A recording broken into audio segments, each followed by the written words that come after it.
우리 저 함께 기도하겠습니다. 오늘 기도할 제목은 튀르키예 지진 피해자들을 위해 좀 기도했으면 좋겠습니다. 긍정적인 뉴스도 있습니다. 극적으로 구조된 사람들이 있다는 소식들이죠. 그러나 부정적인 소식들도 있습니다. 우리는 계속해서 기도해야 될 것 같습니다. 그들에게 구호 물품이 필요한 부분이 있다면 또 여러 국가에서 그렇게 구호를 물품을 보내줄 수 있도록 도와주시고, 또한 그들 중에 미처 구출되지 못한 사람이 있다면 기적적으로 다시 한번 구출되는 그러한 일들이 일어나게 해달라고 우리 튀르키예 지진 피해자들을 위해서 우리 같이 한번 기도하겠습니다. 기도하겠습니다. 하나님 아버지, 터키 국가에 정말 큰 피해가 일어났습니다. 하나님, 대한민국 땅에도 예전에 이러한 참사가 있었는데 하나님, 그때마다 전 세계에서 관심을 가져주고 또 구호 물품을 보내주기도 했습니다. 하나님, 이제는 우리가 보내줄 때인 줄로 압니다. 우리가 그들을 위해 해야 될 일이 있다면 서슴지 않고 할 수 있도록 도와주시고, 하나님, 지진 피해자들, 특별히 그 가정들을 불쌍히 여겨주시며 하나님께서 그들을 보호해 주셔서, 하나님, 지금 당장에는 너무 슬프고 아프겠지만 시간이 흘러갈수록 오히려 그들의 가정이 다시 회복되는 그런 역사가 이렇게 있게 하여 주시옵소서. 하나님, 지금도 잔해 더미에 깔려있는 사람이 있다면 주여, 지금 뉴스 보도에 있는 것처럼 기적적으로 한 명이라도 건져낼 수 있도록 주님, 그 당국의 모든 그 구출하는 사람들 가운데 함께하여 주시옵소서. 한 사람이라도 잃지 않으려고 하는, 포기하지 않는 열정을 그들에게 허락하여 주시옵소서. 아버지, 참 안타까운 소식이 있었습니다. 하나님, 사실 전 세계는 하나로 연결되어 있고 하나님은 이런 것을 보면서 우리에게도 경고의 사인을 보내주는 줄로 압니다. 하나님, 튀르키예 피해자들, 특별히 하루아침에 가족을 잃어버린 그들을 불쌍히 여겨 주시고, 그들 가정을 하나님 돌보아 주시옵소서. 잔해 더비에 깔려있는, 혹시라도 지금도 살아있는 한 생명이라도 있다면 건져낼 수 있도록 주님, 그 국가에 기적을 보여주시옵소서. 예수님의 이름으로 기도합니다. 아멘. 네, 오늘은 사무엘상 17장 1절부터 27절인데 17장 1절부터 27절인데 긴 관계로 17절에서 27절까지만 이렇게 읽도록 하겠습니다. 17절에서 27절을 같이 읽겠습니다. 시작. 이새가 그의 아들 다윗에게 이르되, 지금 내 형들을 위하여 이 볶은 곡식 한 에바와 이 떡 10덩이를 가지고 진영으로 속히 가서 내 형들에게 주고 이 치즈 10덩이를 가져다가 그들의 천부장에게 주고 내 형들의 안부를 살피고 증표를 가져오라. 그때 사울과 그들과 이스라엘 모든 사람들은 엘라 골짜기에서 블레셋 사람들과 싸우는 중이더라. 다윗이 아침에 일찍 일어나서 양을 양지키는 자에게 맡기고 이새가 명령한 대로 가지고 가서 진영에 이른즉 마침 군대가 전장에 나와서 싸우려고 고함치며 이스라엘과 블레셋 사람들이 전열을 벌이고 양군이 서로 대치하였더라. 다윗이 자기의 짐을 지키는 자의 손에 맡기고 군대로 달려가서 형들에게 문안하고 그들과 함께 말할 때에 마침 블레셋 사람의 싸움 도두드는 가드 사람 골리앗이라 하는 자가 그 전년에서 나와서 전과 같은 말을 하며 다윗이 들으니라. 이스라엘 모든 사람이 그 사람을 보고 심히 두려워하여 그 앞에서 도망하며 이스라엘 사람들이 이르되, 너희가 이 올라온 사람을 보았느냐? 참으로 이스라엘을 모욕하러 왔도다. 그를 죽이는 사람은 왕이 많은 재물로 부하게 하고 그의 딸을 그에게 주고 그 아버지의 집을 이스라엘 중에서 세금을 면제하게 하시리라. 다윗이 곁에 서 있는 사람들에게 말하여 이르되, 이 블레셋 사람을 죽여 이스라엘의 치욕을 제거하는 사람에게는 어떠한 대우를 하겠느냐? 이 할례받지 않은 블레셋 사람이 누구이기에 살아계시는 하나님의 군대를 모욕하겠느냐? 백성이 전과 같이 말하여 이르되, 그를 죽이는 사람에게는 이러이러하게 하시리라 하니라. 아멘. 제가 앞서 다윗이 새롭게 왕으로 등극하고 있다는 말씀을 드렸습니다. 오늘은 세 번째입니다. 이게 무슨 말이냐면, 첫 번째는 사무엘이 하나님의 말씀을 듣고 이새 가문에 찾아가는 지극히 사적인 모습이었습니다.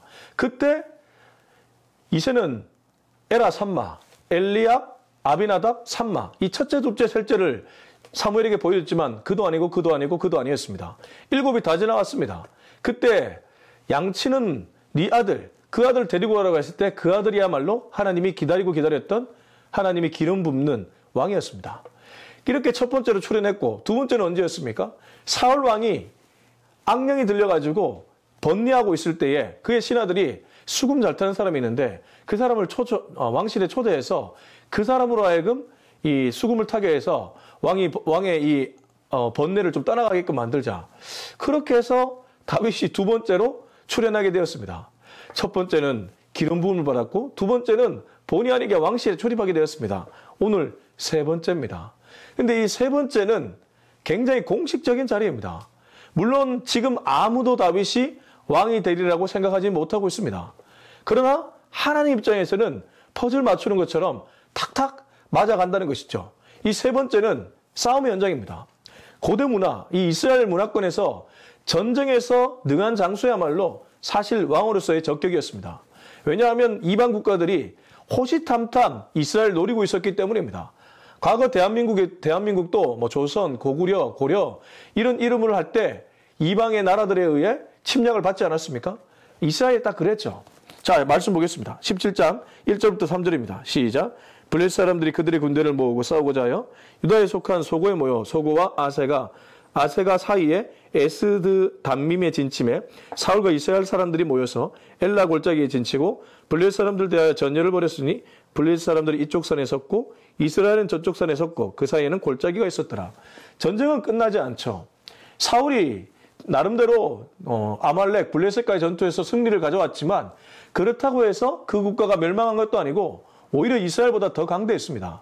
그렇기 때문에 그들은 여전히 이스라엘을 노리고 있었죠. 오늘 1절부터 3절을 보면 블레셋 사람들이 그들의 군대를 모아서 유다에 왔다. 특별히 유다 땅까지 왔다고 합니다. 1절 보십시오. 유다에 속한 소고에 모였다. 이 얘기는 무엇입니까? 사울 왕의 지도력이 의심될 만큼 블레셋이 더욱 강력했다. 그래서 이 둘이 서로 싸우려고 으르렁 거리고 있습니다. 엘라 골짜기에 진치고 서로 이쪽 산 저쪽 산에 서 있습니다. 마치 우리가 살아가는 삶의 현장과 닮아 있지 않습니까? 우리도 매일이 전투잖아요. 사울은 뒤돌아서면 적과의 전투였습니다. 참 피곤한 왕이었죠. 왕으로서 좋은 일만 있었던 것이 아니고 오히려 늘 긴장해야 되는 그런 긴장된 삶의 연속이었습니다. 정말 우리와 똑같습니다. 자, 이럴 때에 4절 같이 한번 읽었으면 좋겠습니다. 시작. 블레셋 사람들의 진영에서 싸움을 도두는 자가 왔는데 그의 이름은 골리앗이요 가드 사람이라 그의 키는 6규빗 한 뼘이요. 자, 우리가 잘 아는 골리앗이 등장합니다. 근데 골리앗에 대한 설명이 조금 독특합니다. 그가 블레셋 사람의 진영에서 싸움을 도두는 자였다 이렇게 표현합니다. 그러니까 싸움을 의도적으로 일으키는 자라는 것이죠. 도두는 자. 왜 그런 사람이 있지 않습니까? 회사에서도 아니 가만히 있으면 될 것을 뭔가 싸우려고 아예 말부터가 달라지는 사람들 있지 않습니까? 지금 골리앗이 그런 인물이었다는 겁니다. 근데 그의 외모를 보니까 어떻습니까? 그의 키가 6규빗 한 뼘. 자, 6규빗 한 뼘이 어느 정도인지 제가 좀 쉽게 설명해 드리면 지금 표현하면 2m 90cm입니다. 2m 90cm 그러면 거의 3m에 가깝습니다. 그래서 이게 진짜 맞는가라는 의문들이 있었습니다. 그도 그럴 것이 지금 우리가 읽고 있는 개역개정 성경에는 마소라 사본을 우리가 참고하고 있는데 마소라에서는 2m 90cm라고 기록하고 있지만 쿰난 사본에는 2m 7cm인가 그 정도로 규정하고 있습니다. 뭐 이게 맞는지 저게 맞는지는 확실하지 않지만 2m가 넘는 사람이었으면 틀림없습니다. 근데 여러분 지금이야 2m 넘는 사람들이 자주 있지만 이 당시를 한번 생각해 보십시오. 평균 신장이 지금보다 분명히 낮았을 것인데 2m를 넘었다. 그러면 골리앗이 어떤 사람입니까? 상대가 안 될 정도로 건장한 체격의 남자였다는 것이죠. 그래서 이 이스라엘 사람들 입장에서는 골리앗의 등장은 주눅들게 만드는 그러한 등장이었죠. 마치 야구에서 그 음악만 울려도 그 선수들로 하여금 긴장하게 만드는 투수들이 있습니다. 예전에 삼성 라이온즈에는 끝판왕 오스랑 같은 선수, 옛날에는 선동열 같은 선수, 등장만 해도 이상하게 주눅들게 만드는 그런 사람들 있지 않습니까? 우리가 사회생활 할 때도 가는 그런 사람들이 있습니다. 그 사람의 등장만 해도 뭔가 심장이 오그라지는 듯한 그런 느낌을 주는 사람이 있죠. 아무튼 골리앗이 그랬습니다. 계속 말씀 봅니다. 5절부터 7절입니다. 시작. 머리에는 노투구를 썼고 몸에는 비늘 갑옷을 입었으니 그 갑옷의 무게가 놋 5,000세겔이며 그의 다리에는 놋 각반을 쳤고 어깨 사이에는 놋 단창을 메었으니 그 창자로는 배틀채 같고 창날은 철 600세겔이며 방패든 자가 앞서 행하더라. 뭐 중요한 거는 그가 완전 무장을 했다는 겁니다. 지금 놋이라고 표현하는데 우리로 비유하자면 청동입니다. 청동투구, 청동으로 이루어진 비늘 갑옷. 근데 그 무게가 5,000세겔이면 상당한 무게. 일반 사람들은 감히 입지도 못할 만한 무게. 그리고 놋 각반, 어깨 사이 놋 단창, 창자로 배틀째 엄청 컸다는 겁니다. 창날은 600세겔. 그러니까 쉽게 말하면 그는 다른 사람하고 완전히 달랐다는 거예요. 건장한 남자의 2배 정도 이상의 그런 모습을 띠고 있다는 거. 그러니까 이걸 계속 비유하는 이유가 무엇이겠습니까? 이길 수 없음을 전제하고 있습니다. 저는 그래서 오늘 이 본문을 읽는데 병영되는 본문이 하나 딱 떠오르더라고요. 여러분 혹시 민수기 13장에 가나안 정탐꾼 스토리가 떠오르십니까? 가나안에서 광야 생활하다가 가나안이 아니죠. 바란 광야에서 광야 생활하다가 가나안에 정탐꾼을 보냅니다. 가네스 바데에서. 그래서 하나님이 약속하신 젖과 꿀이 흐르는 땅을 염탐하고 와라. 그렇게 보냈더니 돌아왔는데 2명과 10명이 완전히 다른 보고를 하죠. 근데 현실적으로는 분명히 10명의 보고가 맞았습니다. 네피림의 후손같이 거대한 거인들이 거기에 거주한다. 자, 오늘 골리앗의 모습이 딱 그러한 모습입니다. 현실이죠. 현실은 언제나 이렇게 큰 힘을 갖고 있습니다. 넘을 수 없는 장벽이라는 것이죠. 자, 그래서 8절 9절 같이 읽어보겠습니다. 시작. 그가 서서 이스라엘 군대를 향하여 외치이르되 너희가 어찌하여 나와서 전열을 벌였느냐. 나는 블레 사람이 아니며 너희는 사울의 신복이 아니냐. 너희는 한 사람을 택하여 내게로 내려보내라. 그가 나와 싸워서 나를 죽이면 우리가 너희의 종이 되겠고 만일 내가 이겨 그를 죽이면 너희가 우리의 종이 되어 우리를 섬길 것이니라. 근데 문제는 이 골리앗이 이스라엘 편이 아니라 블레셋 편이라서 그가 이스라엘을 우롱하고 있습니다. 8절을 보면 이스라엘 군대를 향하여 그가 혼자서 혈혈단신으로 군대 전체를 향해 쩌렁쩌렁하게 외칩니다. 너희가 어찌하여 나와서 전열을 벌였느냐. 너희가 참 건방지게 우리한테 덤비느냐. 나는 블레 사람이 아니며 너희는 사울의 신복이 아니냐. 너희 중에 한 사람 택해서 내게 보내라. 이 무슨 말이냐면 1대1로 싸우자는 거예요. 고대 전쟁에서는 이런 일이 있었다고 합니다. 피를 덜 흘리기 위해서 1대1로 싸워서 대표 선수 한 명 한 명이 이기면 그 사람의 승리가 곧 그 국가의 승리로 그렇게 기결되었다는 것이죠. 골리앗이 지금 그 얘기를 하고 있습니다. 얼마나 자신만만했으면 이런 얘기를 하겠습니까? 그래서 9절 그가 나와 싸워서 나를 죽이면 우리가 너희의 종이 되겠고 내가 이겨 그를 죽이면 너희가 우리의 종이 되겠다. 그러니까 이게 종의 싸움이죠. 누가 종이 되느냐, 누가 주인이 되느냐, 이 싸움을 걸어옵니다. 지금도 그럴 때 있지 않습니까? 갑과 을의 싸움, 노조의 싸움, 우리 곳곳에 보면 이런 싸움들이 있습니다. 결국 치면 종이 되고 이기면 갑이 되는 것이죠. 그러한 싸움. 자, 지금 골리앗이 걸어왔는데 이때 이스라엘의 반응은 어떨까요? 우리 10절 11절 읽겠습니다. 시작. 그 블레셋 사람이 또 이르되 내가 오늘 이스라엘 군대를 모욕하였으니 사람을 보내어 나와 더불어 싸우게 하라 한지라. 사울과 온 이스라엘이 블레셋 사람이 이 말을 듣고 놀라 크게 두려워하니라. 결국 핵심이 무엇입니까? 11절에 있죠. 사울과 온 이스라엘이 블레셋 사람이 이 말을 듣고 놀라 크게 두려워하니라. 결국 지금 이스라엘은 현실에 완전히 쪼그라들었습니다. 10절에서 그는 모욕을 하고 있습니다. 그는 완전히 이스라엘 전체를 모욕하고 있습니다. 그런데 모욕해도 왕과 백성들은 그냥 쪼그라들어서 아무런 대응조차 하지 못하고 있습니다. 우리들의 모습을 보여주는 것 같습니다. 아무리 말씀을 들었지만 밖에 나가서 밖에 현실 앞에 번번이 무너지는 모습이 내 안에 있지 않습니까? 그래서 이 본문을 해석하는 중요한 열쇠 중에 하나가 상상력입니다. 여러분 믿음이 무엇입니까? 믿음이 무엇일까요? 믿음은 바라는 것들의 실상이라고 했습니다. 히브리서 11장에 가보십시오. 믿음은 바라는 것들의 실상이에요. 보이지 않는 것의 증거라고 했습니다. 그러면 믿음과 현실, 우리는 이 두 가지 싸움에서 믿음을 선택해야 된다는 것은 누구보다 잘 알고 있는데 믿음이 무엇인지, 믿음의 능력이 무엇인지를 좀 알아야 되지 않겠습니까? 믿음은 하나님을 바라보는 것입니다. 그러면 이 상상력이라는 것은 무엇입니까? 하나님을 믿기 때문에 이루어지는 상상력이죠. 이거는 허풍이 아닙니다. 젖과 꿀이 흐르는 땅이라는 하나님은 약속의 땅을 약속해 주셨습니다.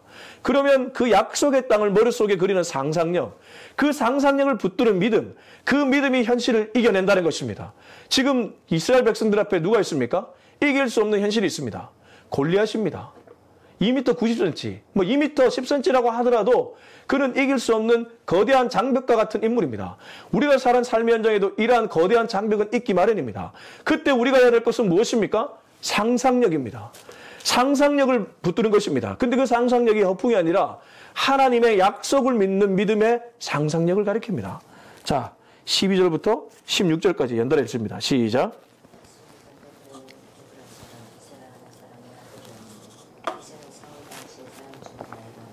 늙은 사람으로서 8아들이 있는 중 그 장성한 세 아들은 사울을 따라 싸움에 나갔으니 싸움에 나간 세 아들의 이름은 장자 엘리압이요 그 다음은 아비나답이요 셋째는 삼마며 다윗은 막내라. 장성한 세 사람은 사울을 따랐고 다윗은 사울에게로 왕래하며 베들레헴에서 그의 아버지의 양을 칠 때에 드디어 다윗이 등장합니다.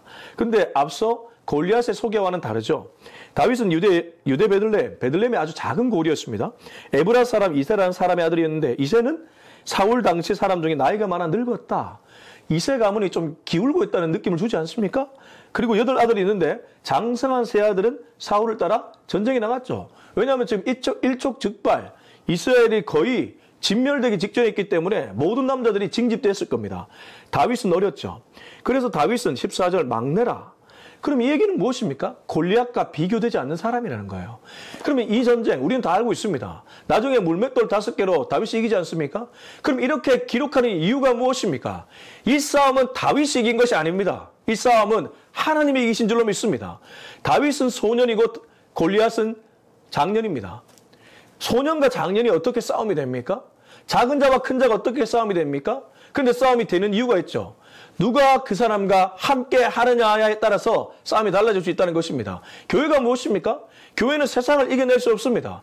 교회는 재정이나 모인 사람들의 모습이나 이겨낼 수 없습니다. 도리어 국가나 잘 나가는 기업이 인재들이 모여있죠. 근데 교회가 이겨낼 수 있는 유일한 이유가 무엇입니까? 하나님이 함께 하시기 때문입니다. 할렐루야. 하나님이 함께 하시는 곳, 그곳에 승리가 있는 줄로 믿습니다. 그러면 교회가 해야 될 일, 우리가 해야 될 일은 무엇입니까? 하나님의 마음에 합하기 위한 노력을 하면 될 줄로 믿습니다. 우리의 욕망을 내려놓고 하나님이 뭘 원하실까를 집중하다 보면 하나님이 기적을 지금도 써내려 가신다는 것입니다.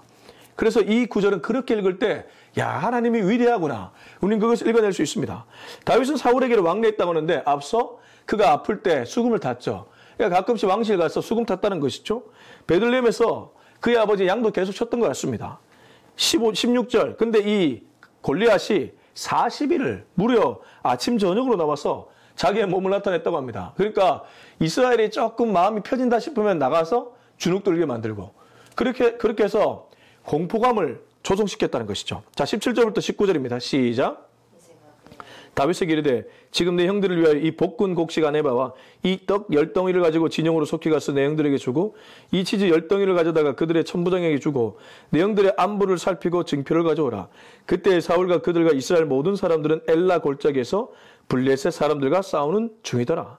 자, 이새가 그의 아들 다윗 이제 막내 아들이고 양을 지키는 자이고 소년에 불과한 아빠 보기에는 그냥 애교쟁이 막내 아들입니다.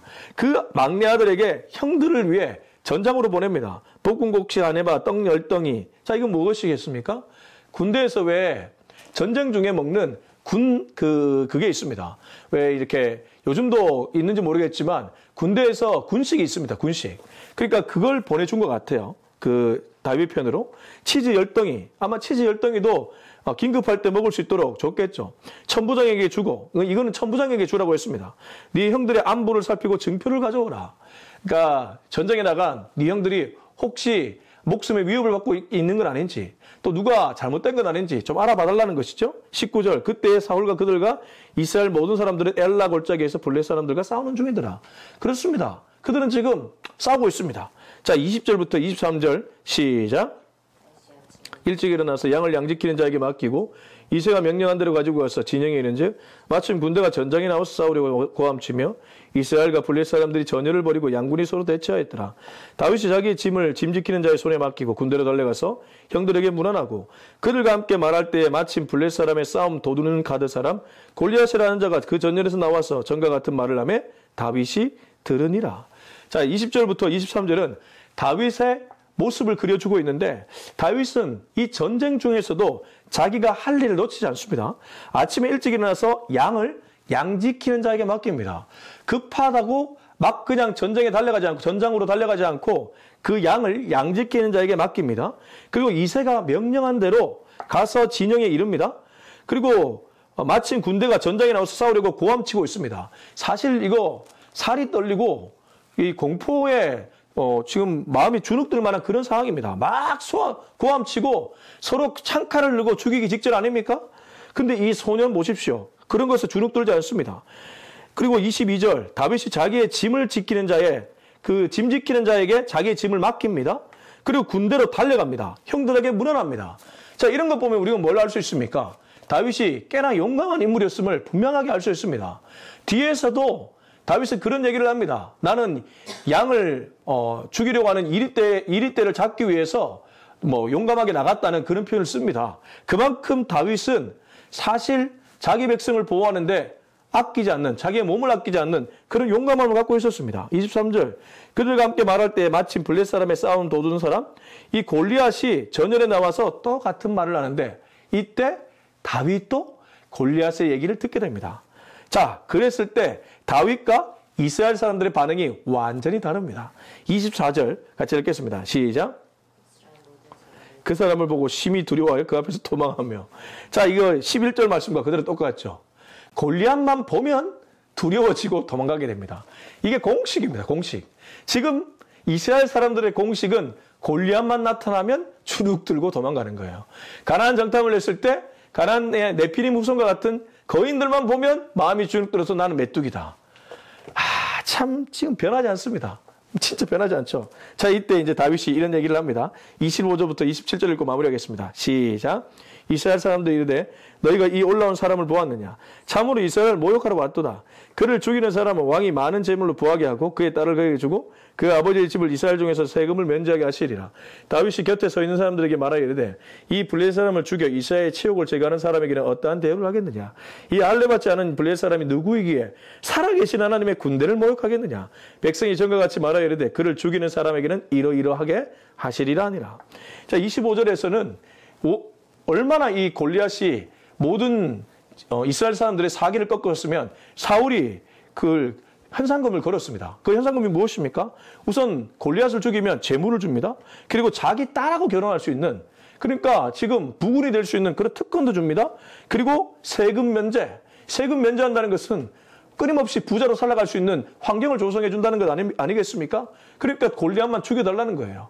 골리앗만 죽이면 될 것 같으니까 그렇게 얘기하는 거죠. 자, 그때 모든 사람들은 감히 죽일 생각을 못합니다. 주눅 들어 다 도망가기 바빴습니다. 근데 다윗이 한 번 더 묻습니다. 몰라서 물었겠습니까? 그는 이거 분명히 할 수 있는데 왜 사람들이 이 생각 안 하지? 그래서 26절 보면 다윗이 곁에 있는 사람들에게 말합니다. 이 블레셋 사람을 죽여 이스라엘 치욕을 제거하는 사람에게 어떠한 대우를 하겠느냐? 이 할례받지 않은 블레셋 사람이 누구에게 살아계시는 하나님의 군대를 모욕하고 있느냐? 다윗이 어떻습니까? 이새의 막내 아들, 기울여져가는 가문의 막내 아들이고 양지키는 소년에 불과했습니다. 수금이나 타는 미소년에 불과했습니다. 그러나 사무엘상 17장 26절은 그를 그렇게 그리고 있지 않습니다. 나중에 보면 이 이유가 분명하게 드러납니다. 그의 마음에는 하나님이 있었기 때문입니다. 지금 이 표현에서도 읽어낼 수 있습니다. 어떻게 이 할례받지 않은 블레셋 사람이 살아계시는 하나님의 군대를 모욕하느냐? 살아계신 하나님을 모욕하느냐? 이 얘기를 하고 있지 않습니까? 그래서 백성이 전과 같이 말하지만 그를 죽이는 사람에게 이러이러하게 말하고 이 얘기는 마무리가 됩니다. 그리고 나중에 보면 다윗이 왔을 때 형들은 도리어 다윗을 뭐라는 장면이 기록됩니다. 형들도 여전히 그 현실적 세계관에 함몰되어 있기 때문입니다. 자, 오늘 말씀을 마무리하면서 저는 앞서 언급했던 것을 한 번 더 말씀드리고 마칠까 합니다. 여러분, 현실 무섭습니다. 현실 무시해서도 안 됩니다. 그러나 우리는 믿음으로 살아가는 사람들입니다. 현실을 뛰어넘을 수 있는 믿음이 있는 사람들이 저와 여러분인 줄로 믿습니다. 가나안 정탐을 다녀왔을 때 2명은 믿음을 끝까지 붙들었습니다. 그들이 현실을 몰라서가 아닙니다. 현실을 알고 있지만 현실 너머에 계신 하나님을 바라보며 믿음으로 살아내겠다고 다짐했던 순간 하나님은 그 사람과 역사하셨습니다. 그리고 갈렙과 여호수아는 유일하게 광야 1세대 중에 유일하게 가나안 땅에 들어가게 되었습니다. 눈앞에 가나안 땅에 있습니다. 가나안 땅에 들어가려면 언제나 현실이라는 장벽을 뛰어넘어야 됩니다. 그때 우리는 믿음으로 하나님의 약속을 붙드는 상상력으로 이 현실을 타개해 나가서 하나님께 영광 돌리고 우리 삶에서 기적을 써내려갈 수 있기를 예수님의 이름으로 축원합니다. 기도하겠습니다. 함께 기도할 때 주님, 나에게도 믿음의 상상력을 허락하여 주시옵소서. 하나님이 일하시는 그 아름다운 상상력을 갖고 이 현실을 이겨낼 수 있는 담대한 믿음을 허락하여 주시옵소서. 우리 다 같이 한번 기도하겠습니다. 하나님 아버지 감사합니다. 현실은 언제나 무섭습니다. 골리앗과 같은 현실은 눈앞에 펼쳐져 있습니다. 하나님, 거대한 장벽이 우리 앞에 있습니다. 우리 교회도 마찬가지입니다. 하나님, 눈앞을 보면 이 개척교회가 뭘 할 수 있겠습니까? 그러나 믿음의 상상력을 가집니다. 믿음은 바라는 것들의 실상이요 보이지 않는 것의 증거라고 했습니다. 주여, 믿음으로 눈을 크게 뜨고 하나님의 하실 일을 바라볼 수 있기를 원합니다. 하나님은 이미 일을 계획하고 계십니다. 하나님이 계획하신 그 일을 볼 수 있는 믿음의 상상력을 우리 모두에게 허락하여 주시옵소서. 더바이블 처치 모든 성도님들, 아니 이 땅의 한국교회 모든 성도님들이 이 믿음의 상상력을 가질 수 있기를 원합니다. 다윗은 굴하지 않았습니다. 비록 2m 90cm 거대한 골리앗을 보고 있지만 그는 그것을 본 것이 아니라 하나님을 보았습니다. 주여, 내 눈이 하나님께 시선이 고정될 수 있기를 원합니다. 세상에 골리앗과 같은 현실에 시선이 고정되는 것이 아니라 오히려 그 너머에 계신 하나님을 보면서 우리가 믿음의 상상력을 가질 수 있기를 원하오니 주여, 우리 가운데 큰한 은혜를 베풀어 주시옵소서. 이제는 우리 주 예수 그리스도의 은혜와 하나님의 사랑과 성령의 기름 부으심이 믿음의 상상력을 갖고 비록 내가 살아가는 삶의 현장에도 골리앗과 같은 거대한 현실이 눈앞에 있지만 그 힘으로 이겨내기를 다짐하는 우리 모두의 머리 위에 지금부터 영원토록 함께하기를 간절히 축원하옵나이다. 아멘.